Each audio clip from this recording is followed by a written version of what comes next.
lemak haiwan dalam mentega dan shortening. Bagaimanakah dengan status halalnya? Segalanya selepas ini.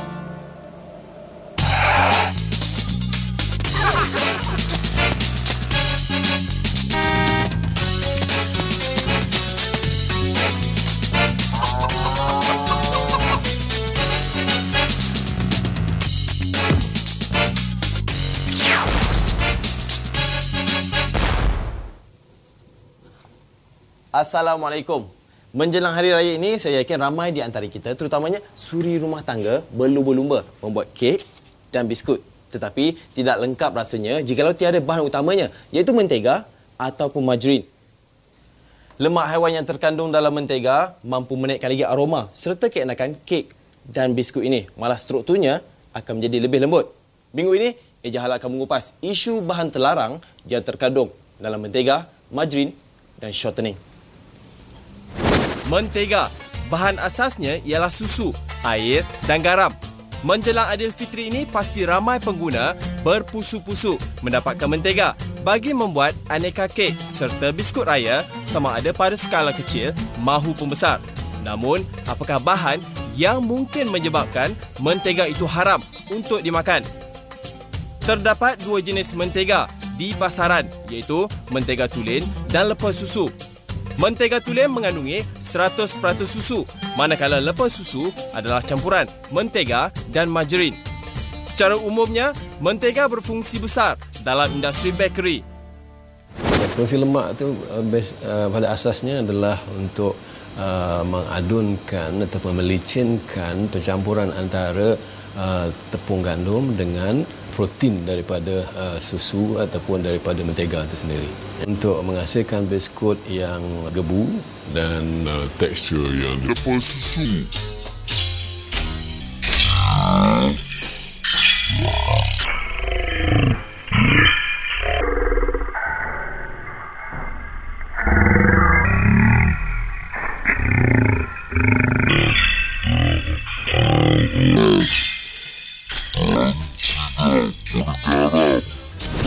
Ciri-ciri mentega tulen ialah kandungan lemak 80% dari beratnya, warna lebih kuning dan keorenan, baunya lebih kuat seakan minyak sapi, membangkitkan aroma dan rasa yang lebih sedap.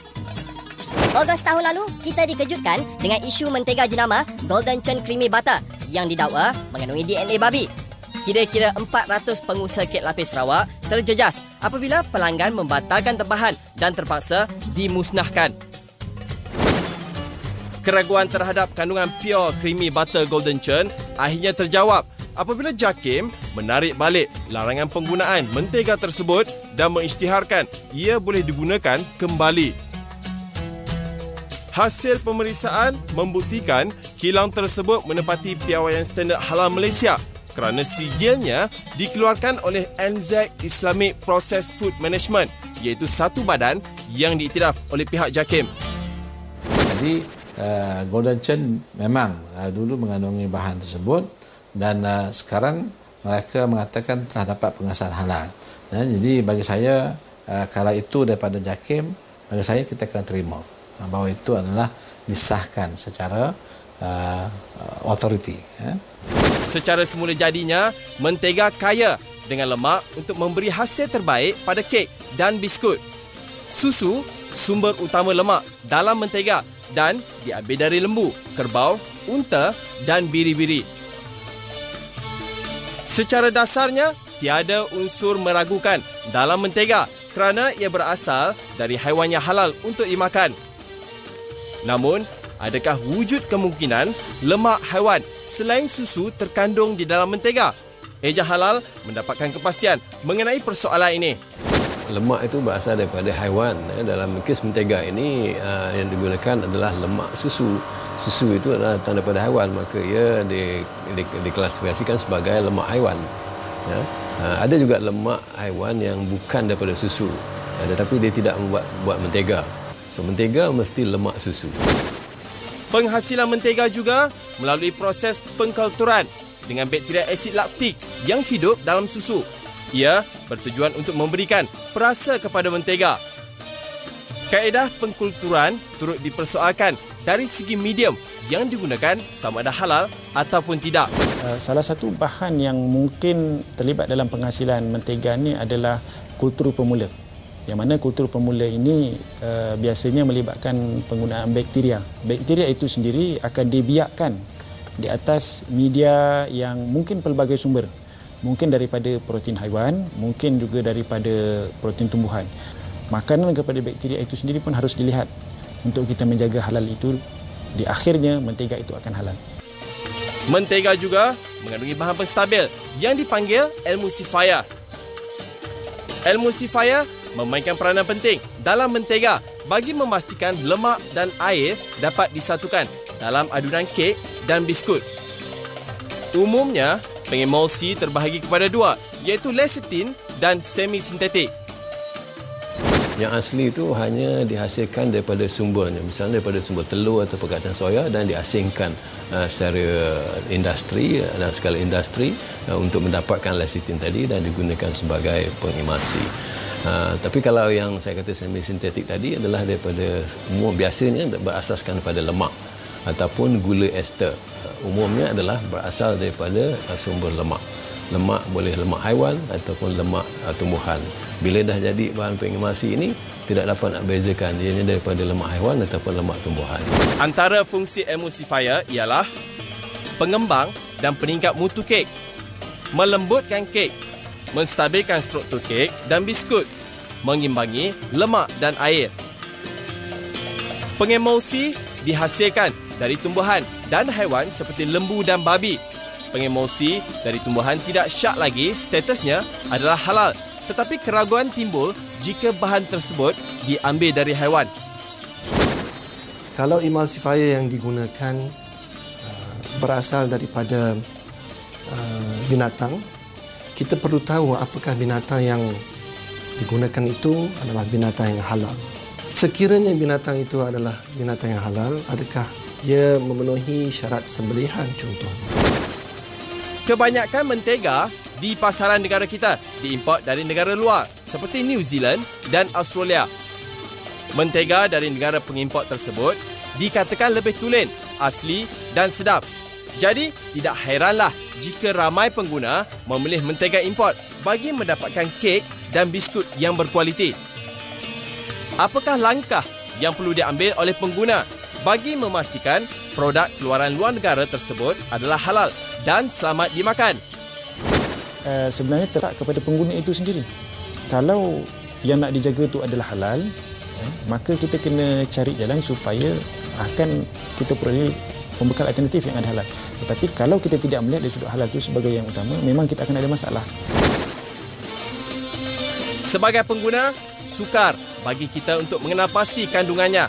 Namun, pengguna yang bijak pasti membuat pilihan berdasarkan logo Halal JAKIM.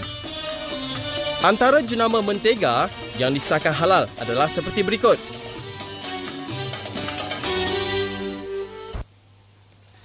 Shortening dan margarin adalah minyak yang ditukar bentuk kepada pepejal pada kadar suhu bilik melalui proses yang dikenali sebagai hidrogenasi.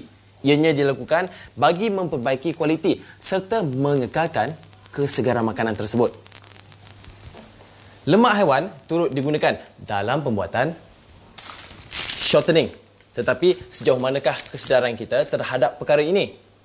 Eja Halal akan mengupas bahan terlarang yang terkandung dalam shortening yang sering digunakan dalam pembuatan kek dan pastry. Margarin, satu lagi pilihan pengguna bagi menggantikan peranan mentega dalam industri bakery. Berbeza dengan mentega, margarin adalah sebatian yang diperbuat dari garam, air, bahan pengemulsi dan 8 hingga 13% minyak kelapa sawit. Margarin asal usulnya selalunya daripada minyak yang dihasilkan daripada tumbuhan. Pada awalnya apabila minyak dihasilkan daripada tumbuhan, ia adalah cecair. Jadi untuk mengubah sifat daripada cecair kepada pepejal, satu proses daripada minyak untuk menjadi margarin. Ini dipanggilkan hydrogenation. Hidrogenasi ialah pemanasan dengan hidrogen pada suhu tinggi untuk membekukan minyak sayur. Proses ini menjadikan margarin sebagai lemak trans dan mampu meningkatkan risiko penyakit jantung dan strok. Malaysia antara pengeluar dan pengeksport terbesar kelapa sawit dunia. Jadi tidak hairanlah mengapa banyak syarikat tempatan menghasilkan margarin. Kebanyakan pengusaha kek dan biskut pula menggunakan margarin kerana kosnya lebih rendah berbanding mentega. Namun, adakah margarin ini hanya bersumberkan lemak tumbuhan semata-mata ataupun turut mengandungi lemak haiwan? Asalnya, margarin itu memang sebahagiannya terdiri daripada lemak haiwan juga bersama dengan lemak tumbuh-tumbuhan.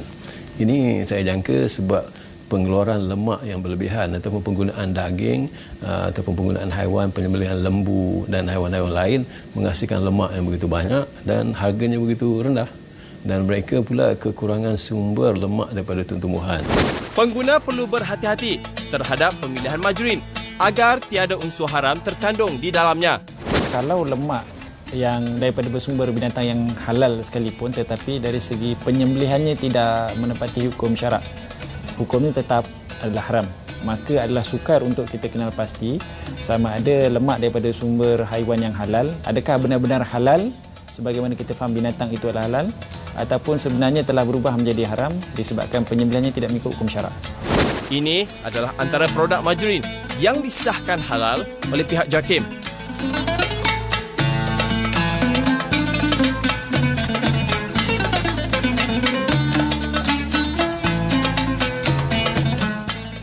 Shortening, pepejal berwarna putih yang diperbuat dari lemak sayuran dan lemak haiwan. Secara fizikalnya, shortening tidak memberikan rasa dan warna kepada adunan kek, roti maupun biskut. Ini adalah antara fungsi shortening: menstabilkan emulsi dalam margarin, mengekalkan bentuk dough biskut, menjadikan kek dan roti lebih gebu. Shortening berasal dari lemak tumbuhan, dikatakan lebih mahal berbanding lemak haiwan. Jadi, wujud juga kemungkinan bagi sesetengah syarikat menggunakan lemak haiwan dalam pembuatan shortening untuk menjimatkan kos. Ada yang menyatakan 100% shortening tumbuh-tumbuhan. Ada yang menyatakan 100% shortening haiwan. Kalau disebut 100% biasanya tidak digunakan bahan-bahan lain daripada bahan lemak itu sendiri. Shortening yang berasal dari haiwan perlu dipastikan sumbernya adalah halal dan disembelih mengikut hukum syarak. Apabila kita mendapat produk seperti shortening ini tadi, maka hendaklah kita untuk menjalankan semakan pada label itu sama ada maklumat yang dinyatakan pada label itu jelas menunjukkan bahawa shortening itu daripada sumber tumbuhan ataupun sumber haiwan dan adakah dia mempunyai perakuan halal. Dan mungkin juga pengguna dalam ruang masa yang ada boleh membuat semakan kepada database yang ada di laman web halal ataupun menghubungi Jabatan Agama Islam untuk pengesahan semula sama ada benar-benar sijilnya masih sah laku ataupun sebaliknya. Margarin dan shortening juga tidak terkecuali dari kandungan pengemulsi yang kebanyakannya berasal dari haiwan. Ia juga perlu dipastikan statusnya agar emulsifier yang digunakan benar-benar halal. Ternakan itu kalau nak mendapatkan status halal haruslah daripada ternakan atau binatang yang halal dan telah disembelih dengan cara yang halal. Kalau sumber emulsifier ini datangnya dari tumbuhan, selalunya dia tidak menimbulkan masalah. Pokok pangkalnya, logo pengesahan halal dari pihak JAKIM adalah rujukan utama bagi pengguna Islam agar memilih produk halal dan tidak mengandungi unsur syubhah. Antara produk shortening yang disahkan halal oleh pihak JAKIM adalah seperti berikut.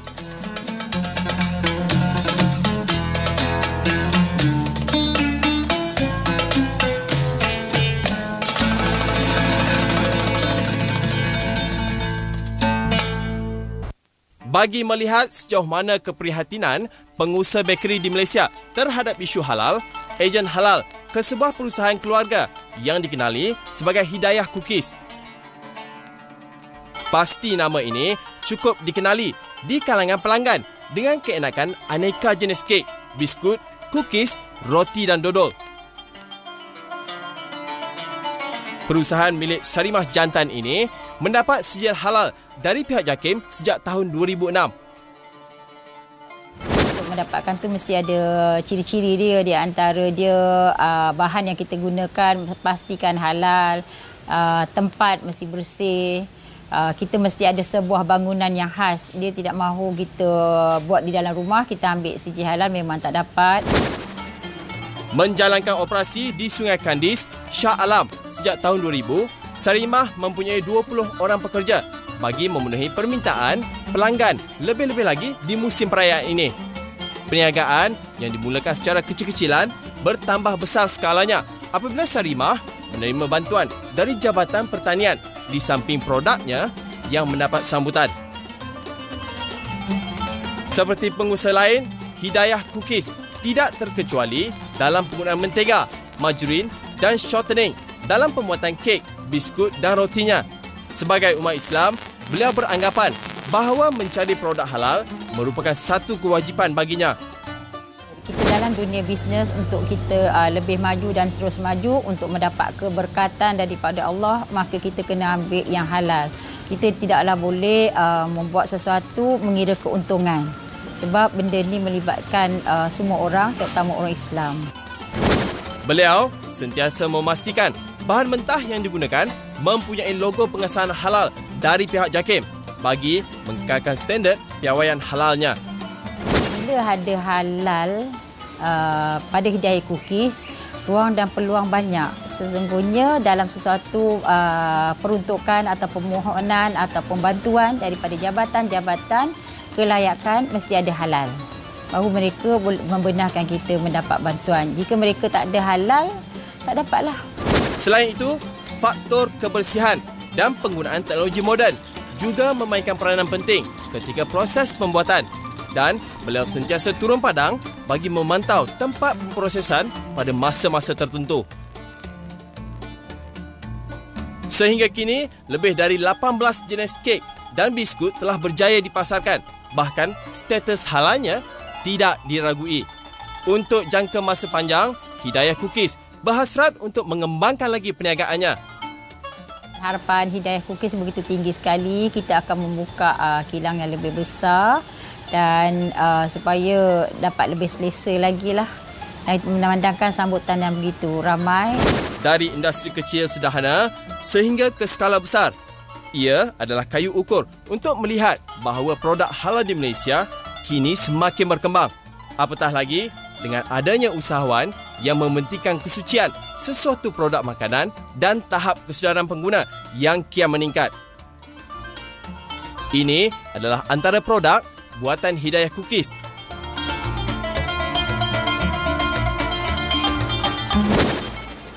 Sempena bulan Ramadan ini, Eja Halal menampilkan buffet Ramadan yang telah mendapat iktiraf halal dari pihak JAKIM. Semoga dengan panduan ini, pengguna dapat menikmati makanan yang halal lagi berkat. Lokasi buffet Ramadan kali ini ialah Hotel Royal Bintang yang terletak di tengah kota metropolitan Kuala Lumpur, iaitu di Jalan Bukit Bintang. Hotel milik Bumi Putra yang bertaraf 4 bintang ini turut menyediakan sajian berbuka puasa dan menjanjikan menu terbaik bagi setiap pengunjungnya.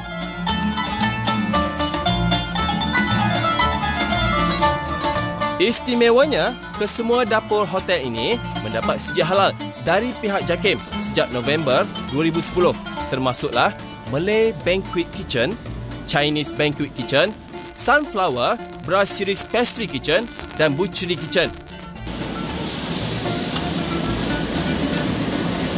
Semua kitchen yang menghidangkan masakan untuk juadah berbuka puasa telah pun disahkan oleh pihak JAKIM. Jadi saya rasa semua pelanggan tak perlu was-waslah untuk memilih Royal Bintang sebagai destinasi untuk berbuka puasa.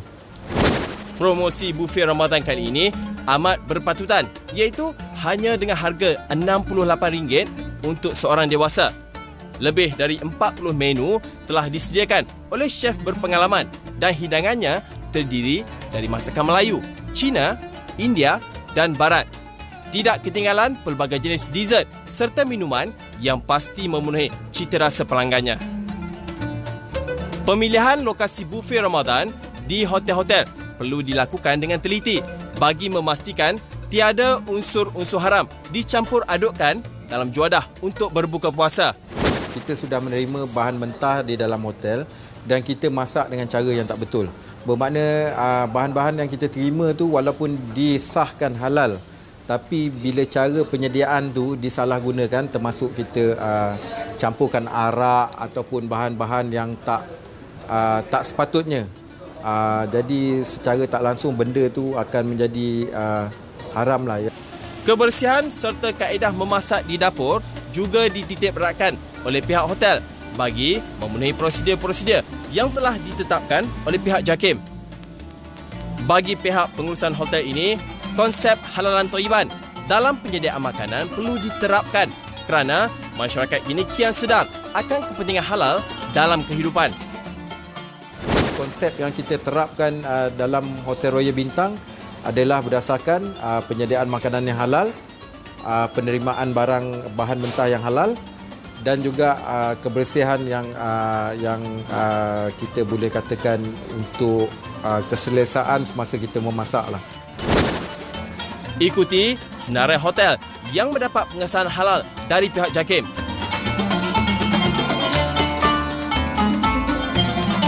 Jadi, bagi pengusaha hotel yang lain, bertindaklah segera mendapatkan sijil halal dan janganlah mengabaikan kemaslahatan orang Islam demi mengaut keuntungan semata-mata.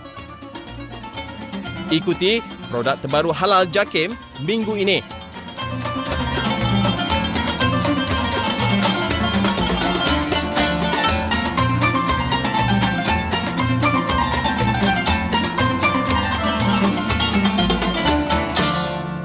Semoga paparan kami kali ini akan memberi maklumat baru dalam hidup anda. Sesungguhnya mencari yang halal itu fardu bagi setiap Muslim. Bahkan mencari yang sihat itu adalah perlu untuk diri kita. Dan kalau anda ada sebarang informasi tentang halal, kongsikan bersama kami di Facebook kami. Sehingga berjumpa lagi dalam Eja Halal. Assalamualaikum.